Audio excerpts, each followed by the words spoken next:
ケニアよりマサイの森デュポトフォレストリーダーサムウェル・ナイカダさんです。どうぞ皆さん大きな拍手をお願いします。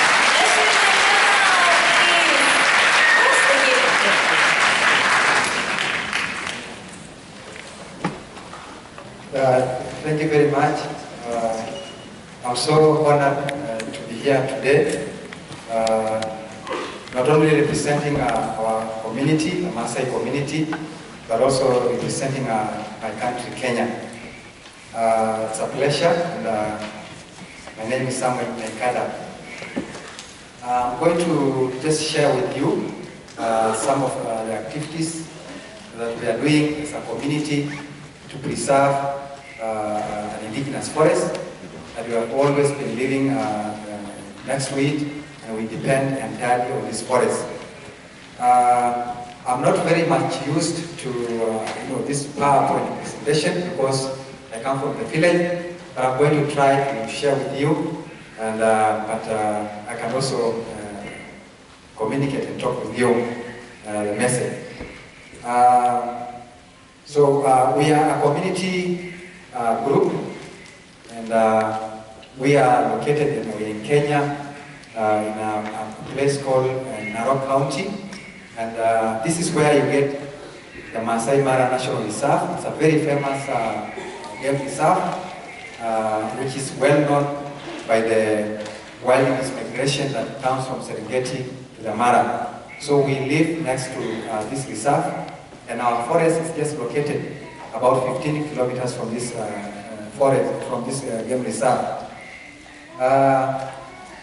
We are a community group, actually, which is we came together because of some reason that we saw this forest was really going to be in problems.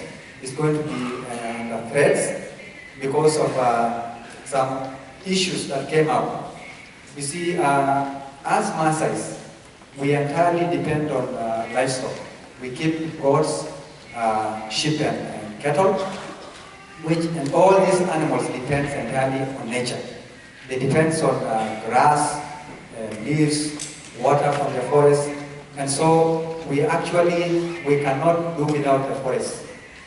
So of late, there have been some, some kind of introduction of new livelihood, new land use practices by some other groups, some other communities which are not Maasais, and they come up with cultivation of crops, charcoal production, illegal logging, and other businesses that are not friendly with the environment.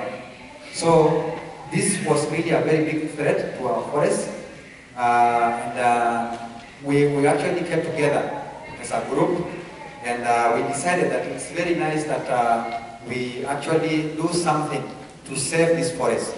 Because if you have to grow crops, you have to clear the forest so that you can actually grow crops.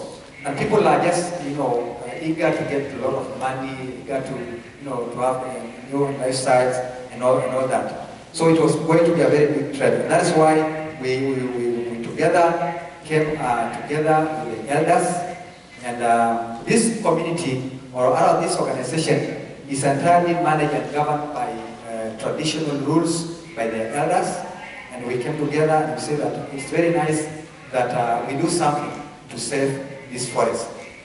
That's why we formed this group, and Dupoto means benefit, because we also wanted to get some benefits from this forest. Because if you leave the forest, other than the other normally benefit that we get, because we get a lot of benefit from the forest, we get herbal medicines. Most of the diseases are treated using herbs, and just mixing some herbs, maybe mixing with soup, and we treat a lot of diseases. We get honey, we get materials for constructing our houses, which are mud. We put mud on top, or some of them are thatch roof. We also get firewood and water, and cultural sites. We have worship sites within the forest. Like this one. This tree is a very, very, very sacred tree which is found in our forest. It's called a fig tree, and we call it Oreteti. Oreteti means a helper. So this tree actually is very, very important to our community because we do a lot of sacrifices. A lot of things are actually solved by performing sacrifices. Let's say maybe there's a calamity, a drought, disease breakouts, such things. People will go under this tree, they offer sacrifices to their gods, and some of these issues are actually solved. One very practical one is that like normally when women do not have children, they go to a special medicine man, and he takes them to this tree, perform sacrifices, you walk through those gates, and then women get children. So these are very important tree, very important forest. Those are some of the sites of our forest, and as you can see, those are young men who are also involved in that. As I said, we entirely depend on forest. Not a single ceremony or act that's done by the Maasai is done without a forest. Like you see these young men, they were being graduated from another age group to another one. So they have to go to the forest, they get these chalks which they put on their face, and the red oak that you can see, behind them you can see it's a river, so they do this in the forest. So we entirely depend on the forest, and that's why it's very important that we protect this forest. These are some of the things they do. The young people go to the forest, we call them morans, or warriors. They go to the forest and slaughter cattle, and they enjoy their time in the forest there. That's what you can see. So these are some of the very important sites in this forest, and as you can see, there's a river. It's really a very nice forest.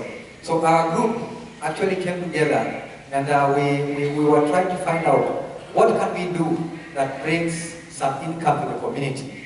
Because we saw that the main problem is about poverty, it's about people who need money, they need something that actually they can benefit directly from the forest. So we started some nature-based enterprises or activities that are friendly to nature, that can also bring money. And some of them are beekeeping. We produce a lot of honey, and we sell them locally, and we also use it ourselves. We do a lot of they do beadwork. Women also engage in beadwork.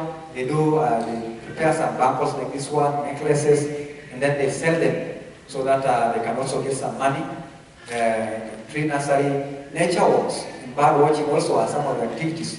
We normally invite people to come to this forest, to walk in the forest, to do camping in the forest, and we talk with them, we teach them a lot about the forest and the relationship between the Maasais and the forest, which are very nice and very experiencing, and also activities. Cultural dances also, we do a lot of dances to our guests, and then we take them to our traditional households, we give them lectures and all that. And cultural exchange also. Sometimes some programs can bring their children, they bring the university students to them, to our community. You also you touch and feel what the Maasai are, you participate in activities for the Maasais. So those are some of the activities actually were intended to generate some incomes back to the community, so that people can actually see the forest as very important, and that they can protect it instead of clearing it. These are some of the, as I've already told you, that most of the sacrifices are done on such trees. We have wildlife also in our forest. We have lion, we have buffaloes, elephants, all sorts of animals. As I told you, this forest is actually 15 kilometers from the Masai Mara Game Reserve. So all the animals from the game reserve, they do migrate seasonally to the forest. Actually, this forest is known as the elephant maternity, because all the elephants come there, they breed there, and then they take the young ones back to the game reserve. So it's a very important forest. These are some of the activities that we do with our guests. As I told you, they also feel how the Maasai are, teach them, bow and arrow shooting, spear shooting, making fire with sticks. We also get honey from the forest, wild fruits, Like myself, when I grew young, it was when I was in 25 years is when I my first time I went to hospital. Because most of us grew, using forest products, wild fruits, roots, and all that, herbal medicine and all that. So they are very healthy things. These are some of the herbal medicine that are, as I told you, we are livestock keeping community, and this livestock depends on the forest. This is a flock of sheep and goats which are being driven to the forest to go and feed there. We get water from the forest, we get a lot of things from the forest. Water, as you can see there, because it's a very natural forest, intact, has never been touched. We have also some rules, other than the government rules, because we also have the government rules that are protecting nature. We also have rules that we use as a community, and these are the ones that we really want to emphasize to our young generation, that they should also know all this. And this is where we bring in elders to come and teach young generation that actually this is how the Maasai used to live with the environment. Like some of them is to not cut all the branches. We use the trees, we use the branches to fence our enclosure where we put cattle. And this is why we are being told that do not cut all the branches. Just cut one or two, leave the rest, otherwise the tree can pass you. But harvesting medicinal roots, cover, and do not even remove the main root, but cover them also after removing the one that you want. Do not cut a sacred tree like the one I showed you. It's not to be cut. If you cut it, you'll die. So these are some of the sites. They are very nice sites, and we're very happy to have people there. Like this is a ceremony that was being done. These men are making rings for a generation that was graduating. Everybody should have a ring from that skin and all that. My message, and maybe my message to all of you in the world, is that everyone will be held responsible for the destruction of nature. If you destroy nature, you will be held responsible. We will feel the effects, because it doesn't matter whether you're in Japan, whether you're in Kenya or Africa, where we are all responsible, and we should actually take responsibility. And next one is we all can make a difference.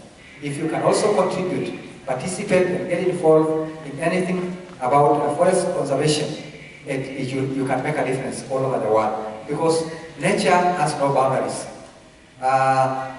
Lastly, it's also that we need your support. As a community that also is striving to conserve our forests, we need your support. We need everybody's support to contribute, to participate, and also to get involved in conserving some of the last remaining forests of Africa, because we all depend on them. Even I'm very, very much sure Japan depends also in forests that we have there. Because if you talk of global warming, it's all because of this. It's all because of our needs. And so that's my message. And that's all I can share. I'm very happy to be here and happy to answer any question. Thank you very much.